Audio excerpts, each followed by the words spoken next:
It is 5 o'clock, a bit thereafter at that. For the next topic is going to be Gerald Yoder from Morningstar Mortgage. Raising quality road horses is what we want to discuss. So, raising quality road horses with Gerald Yoder from Morningstar Mortgage. All right, so the first question, how many years have you been breeding and raising Morgan horses? Yeah, Gerald Yoder from Morningstar. I started off in '08 with the Morgan horses. I grew up with Belgians. That was all I worked with Belgians all my life.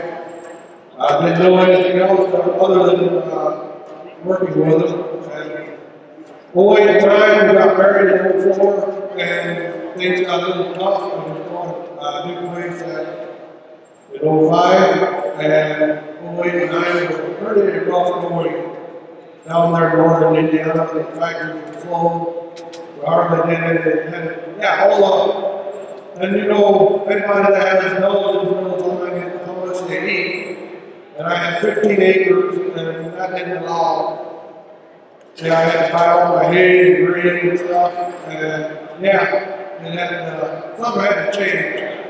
So I started out with Vern Bontrager.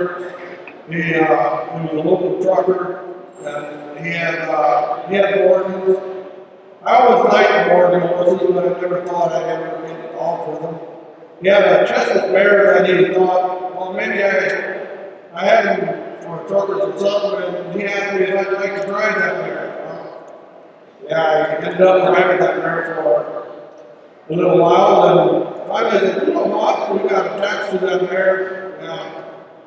And yeah, I asked him if he would just sell that mare to me. And I guess I could sell that mare. I didn't really want to sell it, but I paid $4,000 for that mare, and I thought, man, I way overpaid for it, but yeah, anyway, she was a very good broke mare with a lot of brains and a good trot. And yeah, so that's how it all got started. And then I went, me and my brother Ernie, he started at the same time, maybe a little before. We went to the first Ashland sale that spring of '08, and Ernie ended up buying a mare that didn't even go through the arena. She was sick or something, and yeah, he ended up buying her, and we came home, we talked about this. At that same sale, Dennis Label asked me if I'd like to go with him to the signature sale. I think it was in Springfield, Ohio. And I guess that my wife was along, and I kind of made a decision on myself. So yeah, I went to, with Ernie bought that mare, and then I went to that signature sale, and ended up buying a stallion, and didn't even have a checkbook with me. Yeah, T.S. Walter was in there, and he was only a 2-year-old, he was a little sharp in my eyes, so I ended up buying him. Dennis and Dad actually paid for it, and I gave him a check. Yeah, so that's how it started from ground up. My career did, and yeah, so things went on. There was a breeder in Michigan, Sugar Lake Farm. They had mares that I really liked, big body mares. And yeah, that's why that guy helped me a lot with getting started with brood mares and stuff. He said, forget about getting a stallion right away, just concentrate on getting better mares. So that's what we did. We just started, we couldn't afford a big mares that were brood already, so we had to start with mares that were more off, or maybe we could squeeze 1 or 2 pounds on them yet. That's how we got started with and nowadays, yeah, I never thought I'd be to this point. 16 years later. But it all started out from one mare to the next, trying to move, I heard always keeping that mindset.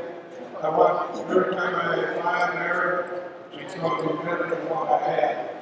And well, I mean, I don't know what I got what I like. Everybody's got different opinions. There's more than one opinion right on brood mares. What I grew up with is, I grew up with a natural big body. We got to have bodies that can carry a load, and that's what I got with. That's how I got started with breeding horses and stuff like that. I got around 6 questions they asked me.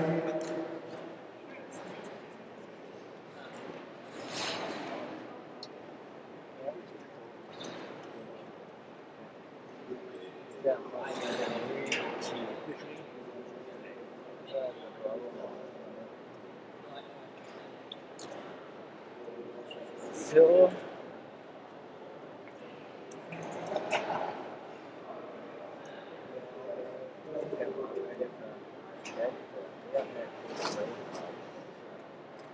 we're I don't know how, you got to take this how it is. I'm going to bring in one of my mares that they asked me to bring a big black mare from the sale. And we're going to bring her in here. It's probably one of my favorite young mares that I raised.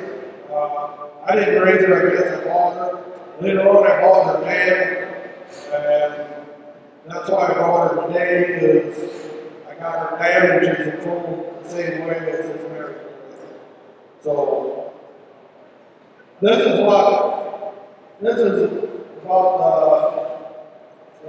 exact method that the Morningstar Morgan they like about their brood mares. And we like big body mares. We like sharp heads, good necks, good feet, and straight legs. I mean, you can't avoid all that all the time. But yeah, this is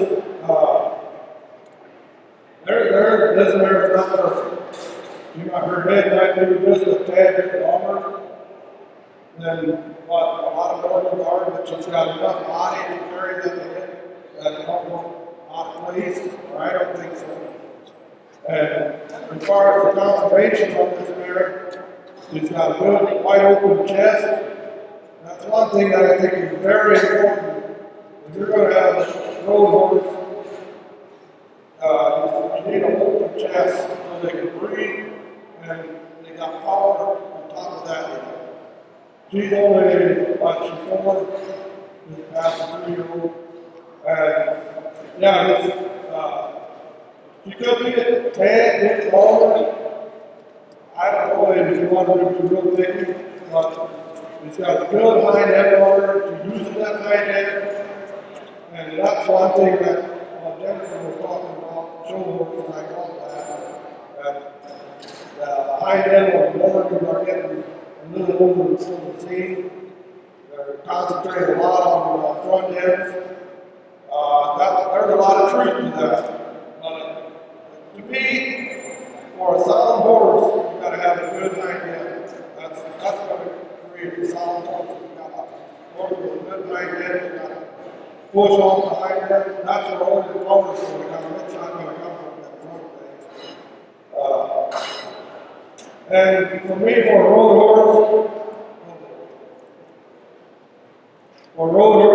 I do want a nice step to him.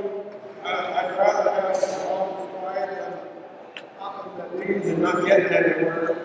That's a lot for this mare. She's a long stride mare. And that's how we all got going with. I think they want.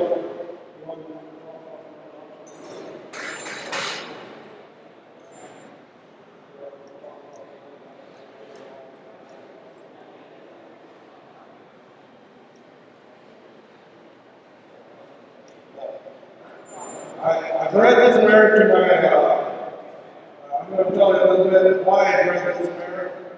I bred this mare to my young stallion.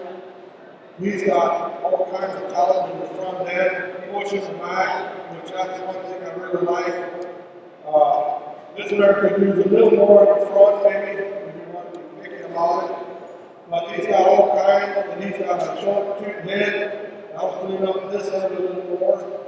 And yeah, I'm just, one thing that hurt me the most in selling this mare is because I wanted to see, you know, I take this stuff out, and then I'd like to see what, I mean, it doesn't always happen like you think, but I mean, that's, as a breeder, I'm a big-time brood mare fan, and that's one thing I really like, to breed mares and see what the results are. I mean, nobody, I don't think anybody's perfect in that, but I mean, if you go the foals on the stallion and the mare line is very huge, and I'd much rather buy a stallion. I'd much rather buy a stallion with a good mare than a stallion with a side side. That's just my opinion. I'm not here to offend nobody, but that happened a couple years ago when I bought that Roxanne Black Gentleman.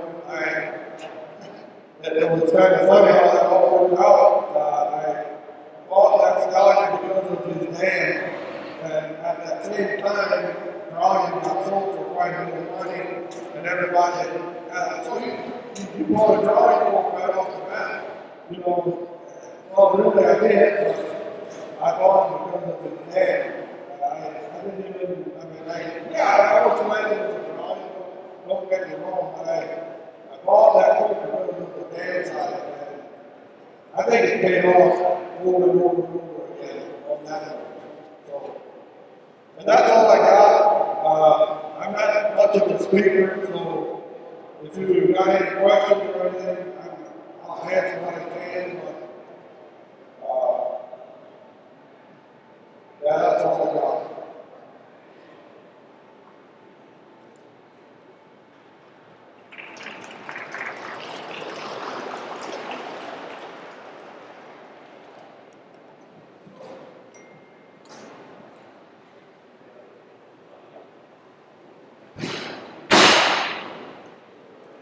Very good. Thank you, Gerald. We appreciate the insight you gave us. Thanks for sharing all that information.